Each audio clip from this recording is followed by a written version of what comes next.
All right, here we go. Back at it. I'm like, what am I going to start with? I don't even know. I seen my tattoo and got distracted. See these Look at this. You guys are watching the video right now. I got okay, so I went on Amazon and I bought, it was like $6 for like 10 sheets of temporary tattoos. I don't know if you guys saw my last podcast. I had a unicorn on my neck, and Robin just happened to come across this temporary tattoo that was in the house, and she's like, "Here, you can have it," or whatever. She was joking around because it was a unicorn, and I'm like, "Okay, I put it on my neck," and I thought it was just funny and goofy or whatever. So I was just fucking around one night and on Amazon, and I was like, I bought 10 sheets of temporary tattoos. Some of them are pretty cool, some of them are pretty lame. I think like the ones I got on right now, like there's this anchor. It's fucking weird. Some spiders that are really cool. But then there's like a sheet of big ones. I don't know if you guys saw my Facebook post. I have this eagle on my side or whatever, and there's like 10 of those, like of these really big ones. Robin put one on her thigh of like this Indian elephant god thing, and it's freaking cool. And they turn out really well. Like they don't look real because of the shininess they kind of have, but they're fun to fuck around with and stuff. And I have a mermaid on my neck right now, and not like Little Mermaid. I actually think it looks fucking really cool. And I'm actually thinking about getting it for real. This is crazy, right? Like a mermaid, Dave? Like what is Little Mermaid? Fucking you thinking about little girls and girls like mermaids and this and that. If you look back, man, mermaids were ridiculous. Obviously, they're not real. I've explained that. The mythical creature of a mermaid was that they would seduce. They're very pretty. They would seduce like sailors and shipmates and stuff. What would they be called? Sailors, right? Back in the day, people who rode on ships, pirates maybe even. They'd seduce them because they're out at sea for freaking however long, and they're all horny and shit, and they're just like, "Hey, get in the water with me," and they jump in the water, and they don't see that they have a tail, and then they fucking drag them to the bottom of the ocean and drown them. Eat them, maybe? Do they eat them? Then it gets weird. But so yeah, man, would that be weird?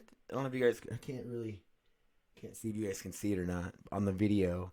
For those of you that listen to audio only, just know that I put videos up on YouTube, Dave Helmbrecht on YouTube. And if you guys want to watch these, you guys want to watch the DaveCast. The last DaveCast went a little long. And I found like this random funny video, and it wasn't even funny. It was easy. I was trying to not laugh, and it was fucking pretty easy to not laugh. A lot of it was pretty stupid. I wanted it to be a surprise to me, so I didn't vent any videos or anything beforehand. Like I could have found a funnier video or whatever, but it was like, or I could have did multiple takes, but I already went for fucking 20 minutes, and I was like, whatever. But I got some fucking crazy ideas for some more Batcast episodes. I'm not gonna tell you guys now. I don't want to have like a spoiler alert, but and it's dumb. Like I don't even know how to lead up to it. Like if you guys watch the Batcast or you haven't seen my Batcast videos yet, there's always a reason why. I watch videos of street fights. So if I'm Batman, I need to see what the competition is. The riddle one was pretty fucking bad. I was watching videos, or I looked up a bunch of riddles, and I was like, I'm gonna try to solve them. When the riddler comes at me with all these riddles, I won't be so distracted. Random shit like that. But the next ones I don't know how to build up to that, but it's like I have a really funny idea that I'm gonna do. Robin hates it. She's like, I'm not gonna be around you. I'm not gonna give it away. But I don't know when I want to do it. It's an eating one, all right? I'll give you guys that. Like I'm gonna eat a lot of something, and I'm gonna see how long it takes me. Obviously, I can use editing and fast forward it, so I'm not going to make it that long. I don't want them to be over 5 minutes. I feel like people's attention spans nowadays, like something they can sit down on the shitter and watch for like a few minutes, Then like the same with the podcast. I try to keep it 30 minutes tops because I talk fast, and I wouldn't want to listen to me talk for 30 minutes. But if you do, thank you. Anyway, thanks for checking in on me, you guys. What's going on? We don't have any Fosters right now. We listed our house for sale. I don't know if I brought that up on the last podcast or not. I don't know if we had gotten that far with this, but we dove headfirst into trying to sell our house and get into a new house. Love living out of town. Hate having to drive in all the time. Not having a garage has been a big deal for me.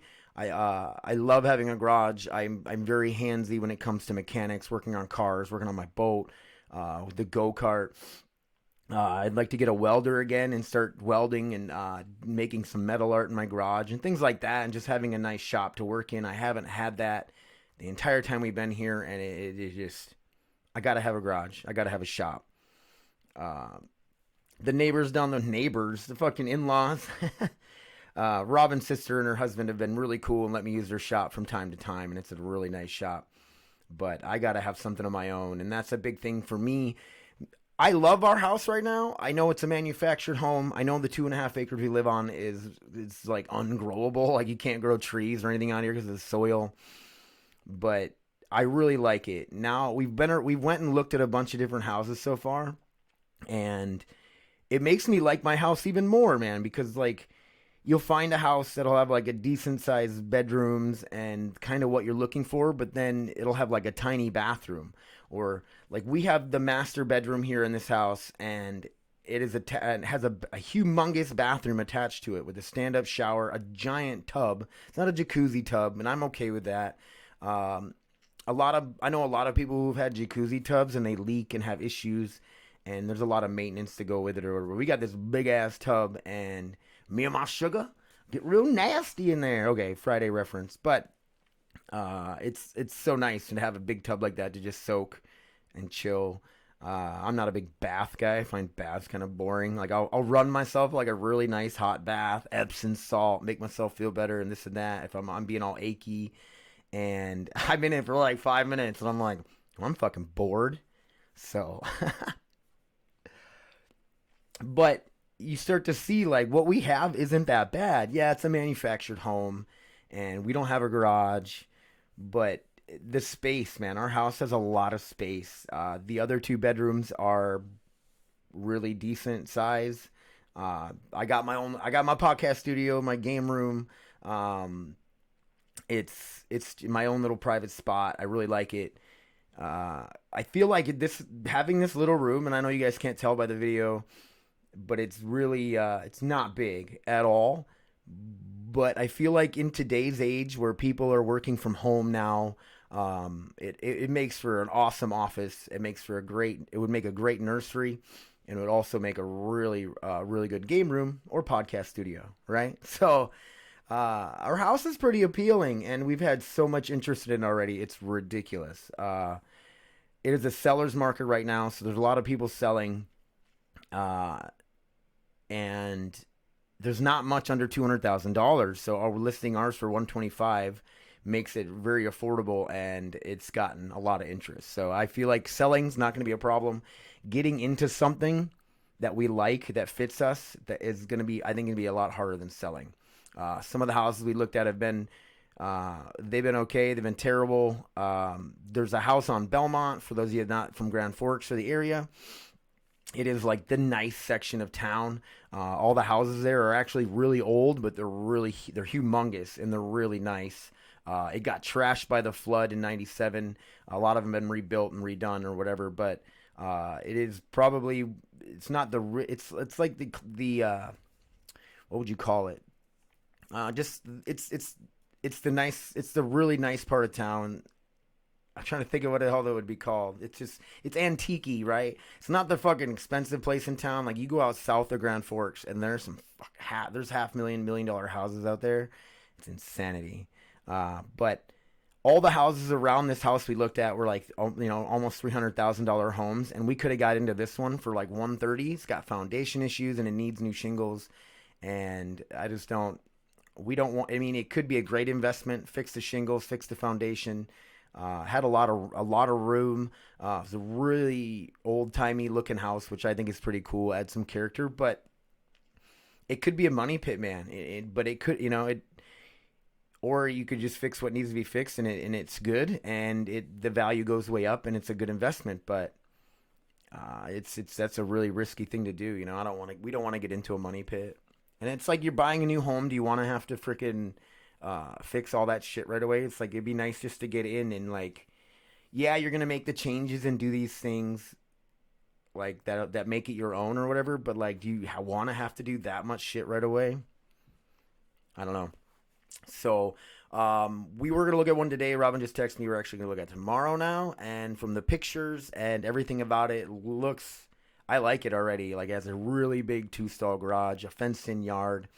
Um, the pictures can be very deceiving when you look at these houses, from like room size and how things are coordinated, or the like the way it's set up and stuff. But it's cool to get out and go into people's houses and look around and see what's out there. And um, it's kind of interesting having people come out here. So like when we have viewings, we had one today at 11. I can't be here. The dogs can't be here, so I got to load the dogs up and we go for a drive. I go to Emerado, put gas in the truck today, grab an energy drink, and I went to the little Turtle River behind the house and just do some fishing or whatever. Which the fish aren't biting there yet. I caught a little northern last week maybe. Nothing's hitting on night crawlers, and I've thrown a few other things, twister tails, some spoons and stuff, and I can't. Nothing's in there yet. You know what I mean? And maybe it's too early in the year still.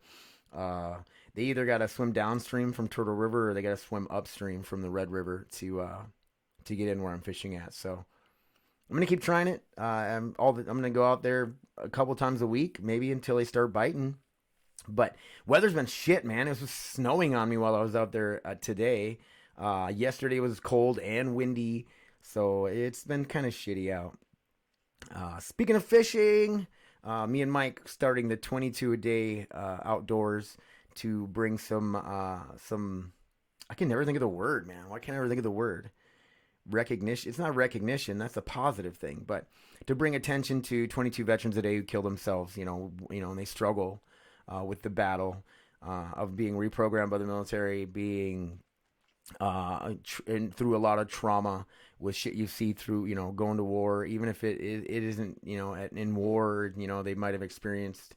Uh, it's just a crazy lifestyle to be in the military, and once you get out, it's really hard. And I think that's the biggest thing I've had problems adjusting to is feeling relevant again. When you're in the military, whether you feel relevant, you're part of the United States military. And for those of you that haven't been in the military or don't really look up to the military necessarily, there are people out there that, oh, you're in the military, big deal, whatever. It's like, okay, but while you're in, man, they boost your confidence. You feel really good about yourself, like you're doing a service for your country. Some people go to war for this country, man, and their mental health pays the price. You know what I mean? And brain fart. I don't know where I was even going with it, but 22 a day outdoors, man. And we want to take veterans out fishing, and we both love to fish. We both love to talk. It's therapy, man, and I can't wait to get it going. The boat's fixed, so my sister started a nonprofit. We started the nonprofit, Dave. My sister started a GoFundMe, and it made I think somewhere around $1,300, which is awesome. And we took the boat in. We didn't know the extent of the gearbox damage, and it was actually just the lower unit. Had some gear issues, and they replaced the gears and the seal, and it's all fixed and ready to go now. And we don't have to buy another engine. Getting another engine could have been cool because we could have. It's only got a 40 horse on it, and it's rated up to a 90. You put a 90 on my tracker, dude, that thing would boogie. But the thing is, you go out and you buy a used motor, you never know what you're going to get, man. You might get a lemon too. And the Mariner that's on there now starts good, runs good, just was having the gear issues. So wasn't going in reverse for a year, and then forward finally went out too. So got it fixed for a relatively decent price. And then the leftover stuff that's in the GoFundMe is going to go into the nonprofit and go to some gear probably. My boy Mike, dude, he's been doing so much. I'm so freaking. I feel like a bum not helping as much as he's put into it, and it's just he is going off about it, and it's awesome. I'm excited about it, and this is something I've wanted to do forever too. But some days I don't have the motivation that you know what I mean that I to put into it like he has. So he just took off with it. I procrastinate a lot, and he took off with it, and we're gonna be doing it this summer, and I'm so excited. So. If you're a veteran or you guys know any veterans that want to go fishing with us, once we get a website, the YouTube channel. We'll create some content. We'll get it going, man, and then you guys can hit us up, and we'll take you out fishing. We'll primarily be here on the Red River, catching catfish and whatever you can get into, man. Every kind of fish is on the Red River. That's what makes it so much fun. Oh, man. Current events, dude. What's going on? Police shootings and stuff. Mass shootings going on. It's crazy. And the thing is, I feel like this shit's always going on. I feel like the media just wants to share certain things uh, and push certain agendas. So I've been sitting here like, do these mass shootings happen all the time, and the media only shares certain ones when they're pushing gun control, or do these shootings only happen when there's gun control going on? I don't know, man. That's some conspiracy shit, And I feel like if there was major mass shootings like in Boulder, Colorado, now there's been the FedEx one. I feel like the media would share them no matter what agenda they're trying to push, because they're trying to get eyes on them, and a mass shooting or any shooting brings attention to it, So I don't know. It is really weird how when we start to push the gun control issue, mass shootings start happening. I don't know what it is. And I dive deep sometimes, and I was like, the government paying somebody off, and I know I got into this on the last podcast, but the government pays some dude off to go shoot some shit up just to make it look like guns are the problem. Criminals are always going to get guns, man. You can make it as hard as you want for people to get guns. Criminals they're not going to go get a background check. They're not going to register their gun.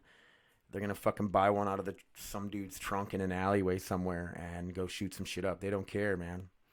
How do you fix the mass shootings? I don't know. Other countries don't seem to have the problem with it, and they have a lot of gun control and stuff, and I don't know. I feel like our media, I think the media just perpetuates all this hate and wants us to fight with each other. Gun control is just another dividing tool. I don't know, you guys. Sad shit, right? One thing, so here's the main thing I wanted to talk about today. There's tons of stuff, dude. I'm always thinking like, oh, I'm going to talk about this, I'm going to talk about that. And the perpetuation of hate is something that's really been on my mind a lot lately. And whether it is you grow up in a racist household with racist parents, and they teach their kids that black people are thugs, they're criminals, they're lazy, they're not good people, white people are better, whether they're they don't like Mexicans, or like they don't like anybody but white people, they're like real racists, real true racists. I feel like the word racism has been it's like a spectrum now. And I mean, I know people, I feel like you can be racist at times, but not be a racist. A racist, like, hates every single person that, like, if they don't like black people, they hate every black person they see. Like, they don't take the time to even get to know one and be like, I hate all these black people except Mike, dude, my buddy Mike, he's cool. You know what I mean? I feel like they hate them all. They're probably fucking pussies and don't say it to their face or something. You know what I mean? But what I'm getting at is you grow up in a household that perpetuates hate. Whether you're a white person, you grew up in a white family, and they don't like anybody who's not white, or they hate, your dad hated Mexicans or something, and he said shit all the time when you were a little kid. Shit that you don't even understand, that gets kind of embedded into your head a little bit, and you have these weird prejudices as you grow up. And I mean, eventually, I think a lot of people run into other races, other nationalities, other sexes, other religions as they go through life, and realize that these stereotypes that might have been drilled into them as children, or when they were kids, isn't true. I think the internet is huge and helps with that. Like, when I grew up, there was no internet to get on there and see, what was going on with different types of people all throughout the world, and all over our country. I think that's what makes me. You're like, Dave, you talk about race a lot, and I'm interested in it. I'm interested in every culture, not necessarily the color of someone's skin. You know what I mean? I'm interested, if a white person that came from Russia, like, I'm interested. When we were in Puerto Rico, Saul and Rosie, Danny and Andrea's friends, Saul was from, oh man, I know, Rosie was from, was it Bolivia? Bulgaria, sorry, and Lithuania, I think. So they're both like, it's interesting how they met each other in America and got married, and they're both from like these two different countries and stuff. And I asked tons of questions. I picked their brain. I love other cultures, other countries, like the way they do things, how they think. Like I really like to pick people's brains. Sometimes I felt like if I asked too many questions to a black person, a Mexican person, uh, I don't know what they get kind of suspicious. Like they're like, what are you asking all these questions for, man? Like, can't, if somebody has an accent and they're brown and you're like, where are you from? And they're just like, what makes you think I can't be from here? And they get a little defensive or whatever. And I get it, but I don't get it. So the perpetuating hate thing though. So from the white family, having uh, parents, grandparents, family members who are prejudiced, racist, instilling these little things in you as a kid that you probably don't even know about. A black family that, talks about all fucking white people are out to get you, or they're the man and they're bad. Um, any colored family telling their kids that, the police are the enemy, that don't fucking listen to the cops, or don't freaking, the cops are they're all evil and shit like that. Like that can come from any color household. I'm not trying to, I wasn't going to be like the black household says that. Like you have your fucking trashy ass white people too. You have your hillbillies, you have your fucking rednecks, you have white trash motherfuckers. Uh, every color has their fuck faces. You know what I'm saying? So, but the big thing I'm trying to get at is perpetuating hate. Like we got to try to stop it, and I think the media just makes it worse. And there's a lot of great, amazing people out there of all races, all colors, all sexes, all religions. I feel like with the information era we're in, podcasting, getting on the internet, you can learn a lot of things and realize that it's a very small percentage of people that hate on other people for the dumb, ignorant shit. And you're super fucking ignorant if you hate all black people. How's that make any sense? It doesn't make any sense to me. Uh, I feel like the only way you could really think that is if that hate was perpetuated into you, uh, raised into you. You know what I mean? Um, so dude, I'm all about letting these people just talk though. But then I say, I'm on the fence with this, the freedom of speech thing. Let everybody talk. If you're fucking spewing some bullshit hate, anybody with some common fucking sense knows like those people, let them fucking talk. They're just idiots, and nobody's gonna like. What are they gonna recruit other people to be, in their fucking in the their white supremacy, their KKK, their fucking hate group? But then there are fucking people that are stupid and lonely and looking for some sort of belonging, and they'll go to those groups or whatever. But fuck them. If you know somebody is racist, you can just or hateful, racist, whatever, prejudice. You don't got to be a part of their life. Even if it's one of your family members, it's hard. You can try to fix people so much, but they're just gonna be who they're gonna be. You're never gonna change somebody from hating other people. You can, me man, like dude, lately with Facebook arguments I get in and all this other shit. I'm like, fuck it, dude. I'm gonna worry about what's going on in my own backyard, in my own small circle, and let everybody else fucking hate each other and argue about dumb shit.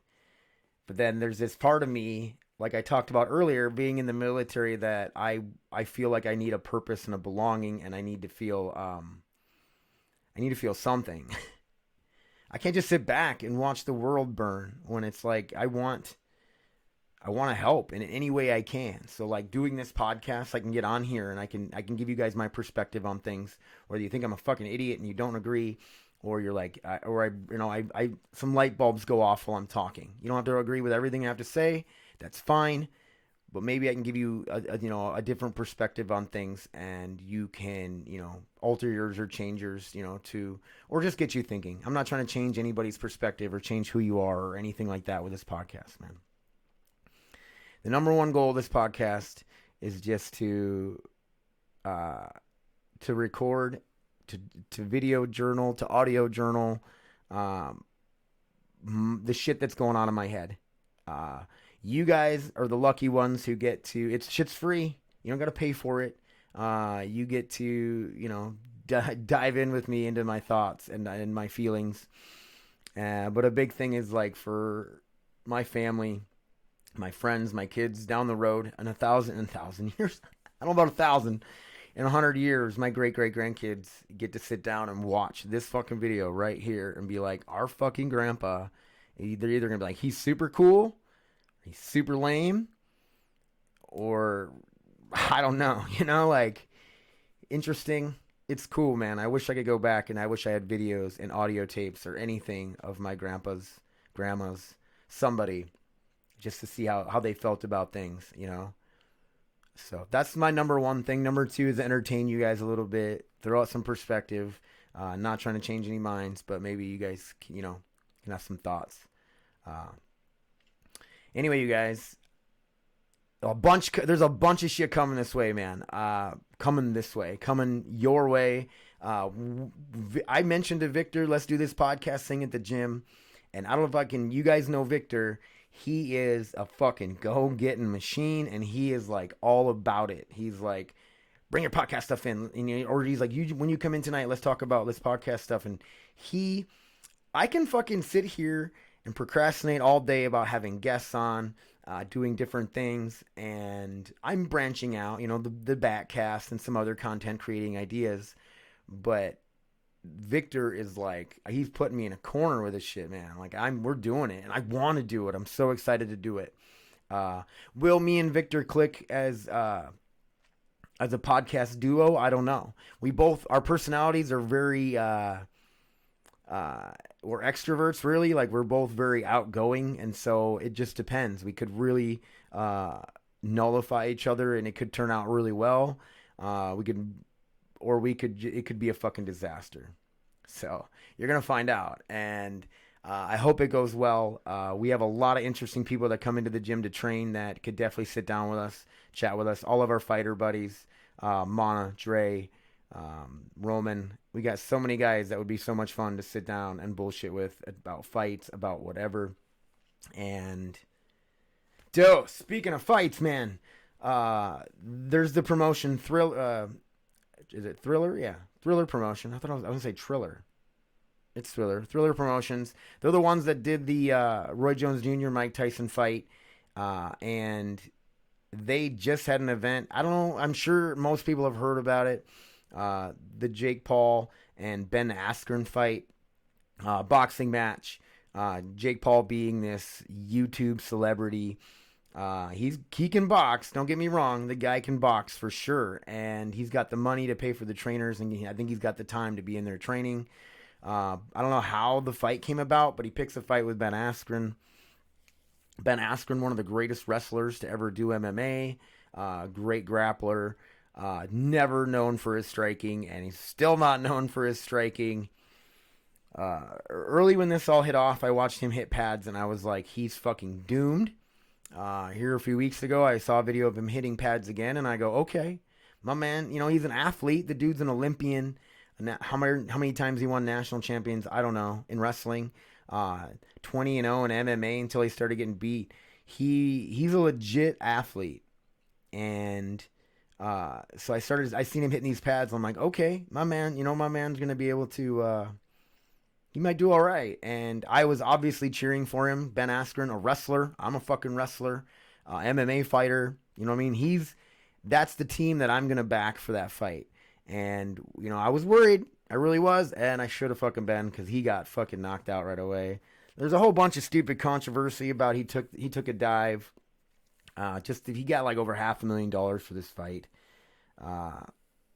I don't know. I feel like it wasn't. I don't think he took a dive. I think the ref stopped it a little early. He got blasted with a right on the temple, fell down.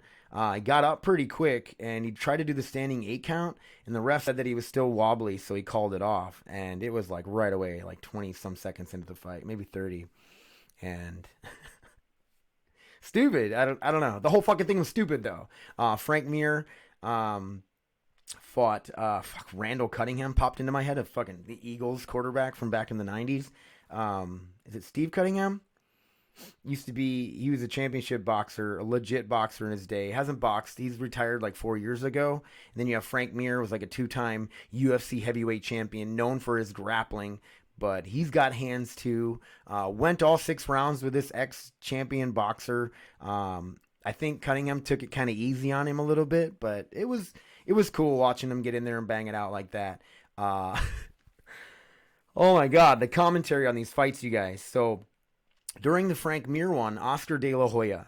If you guys don't know, if you're not into this boxing and fighting stuff, sorry, but Oscar De La Hoya, one of the greatest boxers of all time, is there to do commentary during this fight. And I don't think he could have been on I think he had all the cocaine in the world up his nose at this time. Like, that dude was so fucking coked out.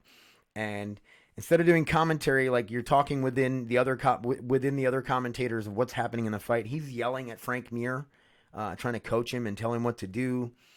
He's promoting himself because he wants to fight on one of these things. It was a fucking shit show. And you got Snoop Dogg, which I love Snoop Dogg, saying the dumb shit. They're talking about smoking weed. I can't think of the dude's name right now, but he's an actual boxing commentary legend. And he had to sit there with those guys throughout that whole fucking thing. And he would interject some real commentary every once in a while. But oh my God, man, it was a fucking shit show. And then in between fights, there's like 3 or 4 fucking, this artists would come up and sing and dance, and fucking Justin Bieber, Doja Cat. Ice Cube was cool, man. I fucking fucks with Ice Cube. But it was fucking ridiculous, you guys. Snoop Dogg fucking rapped and sang a song or whatever you want to call it. It was a fucking circus. And I knew it was going to be anyway. It ain't like, it's just people who tuned in and were like, this wasn't a fucking real, very good promotion or whatever. Dude, that's what they wanted. They did their thing and they got paid. So I missed the fucking UFC fights on Saturday. I was way too balls deep into that stupid ass Thriller stuff. I spaced on it. I didn't even realize that the UFC fights, Calvin Gastelum and I'm blanking it, Whitaker, was the main event on it, and Whitaker is back in contention, man. I love Robert Whitaker. I would never count him out. All around amazing fighter. Man can wrestle, man can strike. I guess he outstriked Calvin Gastelum, which is he's a really good striker. So I feel like Robert Whitaker's only his kryptonite is Israel Adesanya, stylebender. So I don't know if I want to see him fight again. I'd like to see maybe Robert Whitaker take on a number 1 top contender, and then if he pulls that off, then he can go ahead and he can get another shot. You know, maybe he just had a bad day the last time he fought, but he got starched by Israel. Anyway, you guys, that's enough MMA talk. That's enough fight talk. Thank you guys so much for listening. I've been thinking of, okay, so never mind. I'll save it for the next podcast. Now I gotta say it. So I have all these ideas for stand-up bits, and I wanted to like come on here and like, I'm not doing the bit. So like, that's the thing is my sister, other people have been like, go do some of your stand-up stuff on your podcast. It's the hackiest fucking thing you can do. I don't get to see anybody's reaction. I don't hear any laughs. It just doesn't work. But maybe I can bring up a premise and show you guys kind of how I break it down and how I can try to make it funny.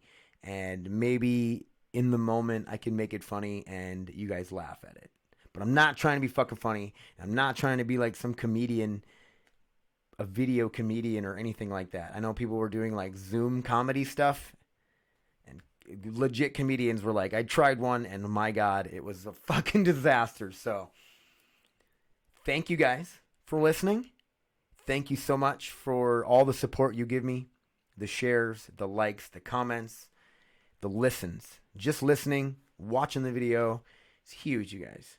Thank you so much. Hit me up, davespodcast1@gmail.com. Dave Helmert on Facebook, Dave's Podcast on Facebook, Funny Welder on Instagram, Average Dad Memes. I still make some memes every once in a while. Check them out. Share them if you think they're funny. Like them. Whatever. Thank you guys so much for listening. Got a new microphone. I don't know if you guys can tell the audio or whatever, but I actually got 2 of them.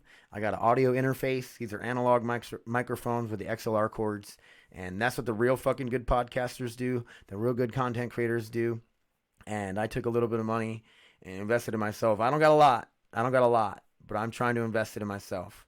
I fucked up and sold off my Dogecoin at like 9 cents. I had a decent amount of Dogecoin. For those of you who don't know, it's one of the cryptocurrencies. It was created as a joke. and I had a decent amount at 3 cents a coin. The shit's like 35 cents a coin right now. If I'd have kept it, I would have banked at least. I would at least be up like, I think, if I can remember right, I'd at least be up almost $400 right now. I made a little money off of it, but not. I made like $40. But that shit is it's crazy now, and I'm sitting here wondering. It's like, when do I buy some more? Uh, it doesn't really have much of a purpose. I know some there's some, I think there were some streaming sites or something that used it. They could tip with it and stuff, but I don't know. I haven't done a lot of research, but Bitcoin's leveled off. This shit was up in the 60,000s. Now it's back down to 55. I got a decent amount of Bitcoin, and I'm just kind of hovering with that. But I don't know much about stocks, man. My stockbroker is my brother Richie. If you guys know my brother Richie, he's making money, so I'm trying to listen to him, and I do listen to him a lot about stuff. He'll give me hints and tips and stuff, but he's probably not the go-to guy, but he's doing good. So it is what it is. If you guys out there are into stocks, you want to help me out and throw me some information and some ideas, I'm always down to listen to you guys. So I was going to end the podcast 5 fucking minutes ago, and I'm ending it right now. Thank you guys so much for listening. Thank you for all your support. I love you. Later.